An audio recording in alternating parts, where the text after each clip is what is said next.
Salutations, my friends. Spring is here, March has arrived, and the once frostbitten world has begun to turn green. Team Red is on top, as AMD is back in the mix with Ryzen. NVIDIA has held the high-end GPU crown once again, with the mighty 1080 Ti. 4K gaming is becoming a thing now, and new display technologies like OLED, QDOT, and HDR are taking the glory of gaming to whole new heights. My channel is also growing steadily, and I'm now pimping out games on the side. So if you want to snag a cheap CD key and earn me a little cash in the process, feel free to use my G2A code and support my content. I use G2A myself, always have, and have yet to have a problem of any kind. If you need advice or help with the site, hit me up. Now, this video is a bit later than normal, but I had some serious issues while rendering and some rather annoying price changes, and products kept selling out. But I'm back up and running now, and everything is sorted. Anyway, let's get right to it. We've got $450 in our budget. Let's see what we can do this month. Let the build begin. First off, for our CPU, the Intel Pentium G4560. Kaby Lake did one thing right, hyper-thread a $60 chip. This is the current king of budget gaming. This tiny titan has the same IPC as some of its bigger brothers and packs some serious gaming power. It's not great at multi-threaded workloads, but it does give you a cost-performance ratio that is astounding at this price level and is power efficient. This dual-core 4-thread CPU was launched in the first quarter of 2017 and is built on the Intel Kaby Lake architecture. It features a base frequency of 3.5 GHz with 3 MB of cache and a TDP of a mere 54 watts.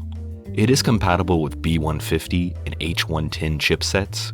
It performs well, and we have a CPU mark score of 5072 with an impressive single-thread rating of 2000. Until Ryzen 3 shakes the market up, this is the best low-cost CPU you can get.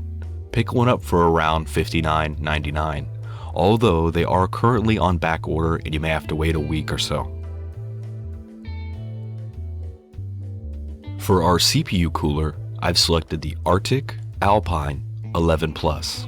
While the stock cooler would be just fine for such a low watt chip, this one is cheap and a lot quieter.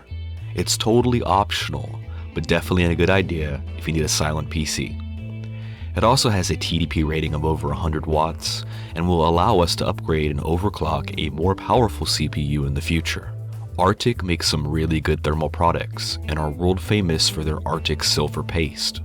This all aluminum downdraft style cooler features a fluid dynamic 92mm PWM controlled fan.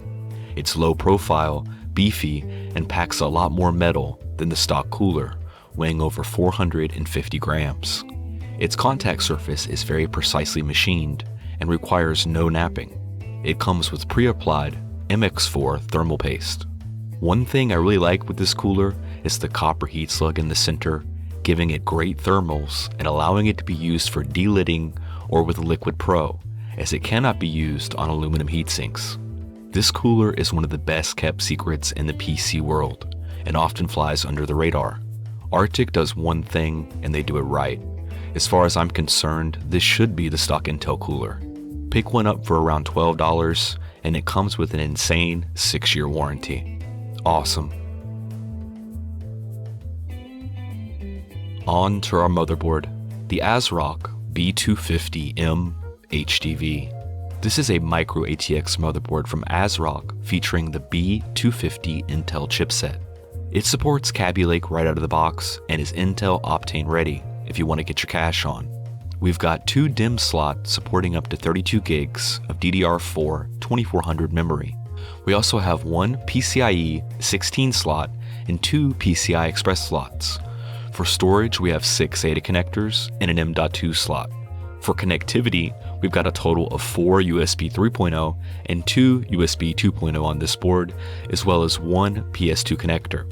The Realtek ALC 887, 7.1, and Intel 219 LAN are pretty standard. To cool our system, we have 3 onboard fan connectors, which should be plenty. This board is stylish with a sapphire black PCB and durable with 50 amp chokes featuring full power spike protection. It's currently on sale for $59.99, but hurry, supplies are limited. I'll link an alternate motherboard in the description below. Now for memory. G.SKILL's Ripjaws V-Series. Let's toss in one 8GB stick of DDR4 2400 memory. With a cast latency of 15 and a voltage of 1.2, this RAM is perfect for our Kaby Lake system. It does include a functional heat spreader and looks decent. While single channel memory is not ideal, 16 gigs is a little out of our budget, and at least this way, we have an upgrade path for another 8 gigs later on. Honestly, 8 is plenty for 1080p gaming anyway, so no worries. Memory is a bit pricey right now, so this stick is going to run you around $50. Our gaming PC is taking shape. For storage, let's go with a Seagate BarraCuda hard drive. This 1TB 7200 RPM hard drive is fast and cheap. With the 64 megabytes of cache and read and write speeds of over 130 megabytes per second, this hard drive is the perfect choice if you want to build a new PC on a budget. An SSD would be a lot better and a lot faster for a boot drive, but surprisingly this Seagate is not terrible. 1000 gigs will also give you quite a bit of space for your Steam library.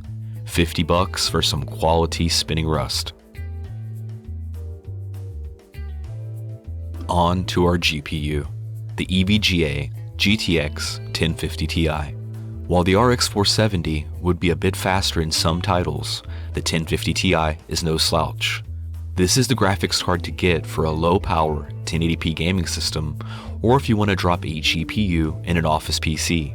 Built on the power-efficient 14nm Pascal architecture, this card consumes an insanely low 75 watts under full load and requires no external power connectors, nor does it need a high-watt power supply. It's also pretty powerful. We've got 4 gigs of GDDR5 running on a 128-bit bus and a 112 gigabytes per second memory bandwidth, with 768 CUDA cores and a boost clock of close to 1400 MHz, as well as an effective memory clock of over 7000 MHz. This card is great for 1080p gaming. We've got a total of 3.3 billion transistors pumping out nearly 2 teraflops of compute power.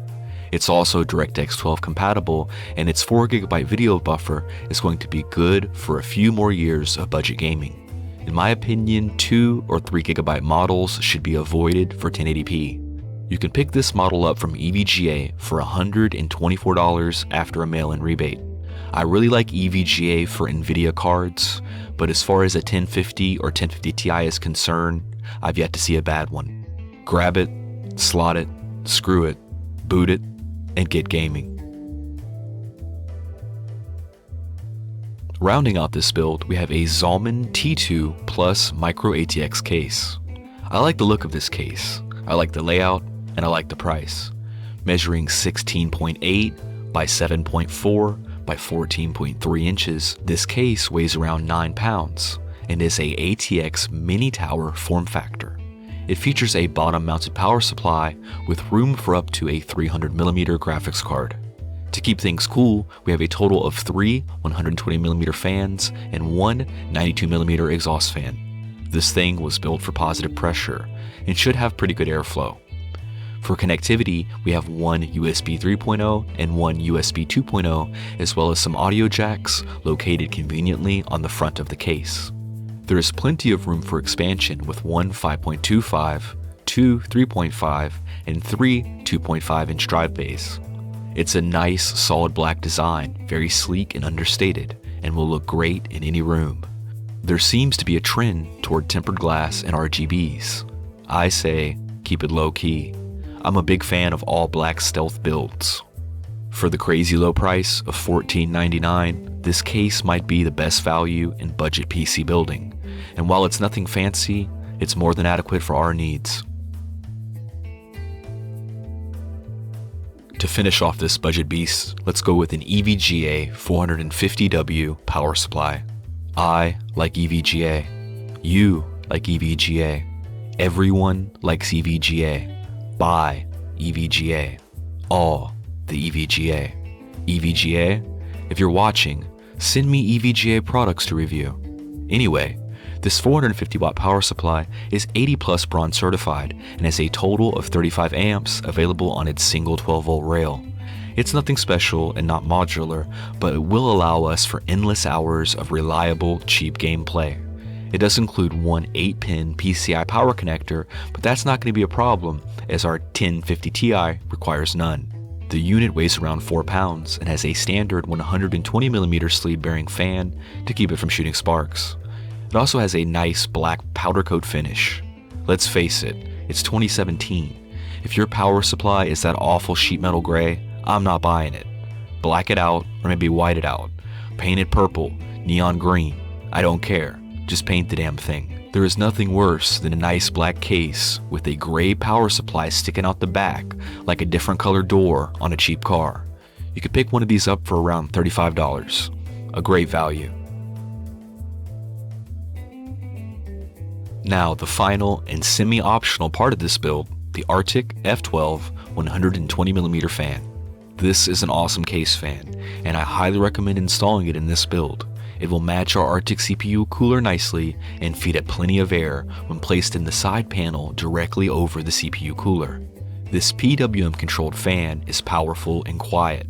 It moves up to 74 cubic feet of air at 1300 RPMs, and its 22 decibel fluid bearing fan is like a whisper gently telling you everything is okay. Your temps are fine. With this much airflow, our CPU cooler is going to be running at a very low RPM for an overall quieter system, and with the proper fan curves, the difference will be quite noticeable. This fan also features some badass ninja knife blades that are great for static pressure. Not even kidding you, that is how this product is listed. Ninja knife impeller fan design increasing airflow. I'll take it. For $645, it will keep our components cool and our wallet fat. Alright, there we go. Around $420 for some truly pixel crushing performance. Snag a Windows 10 CD key on a website of your choice, and for under $450, you can kill a console and join the PC master race. This build is pretty legit as well. With a time SPI score of 2,491 and a Firestrike score of 6,563, this machine is capable of 1080p high settings no problem.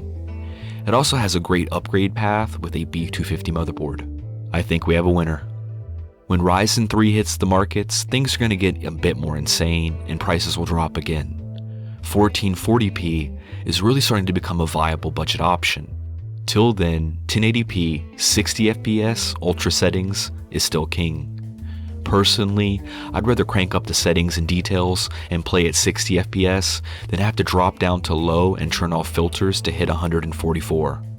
The devil is in the details. Alright guys, thanks for watching. I hope you enjoyed this one.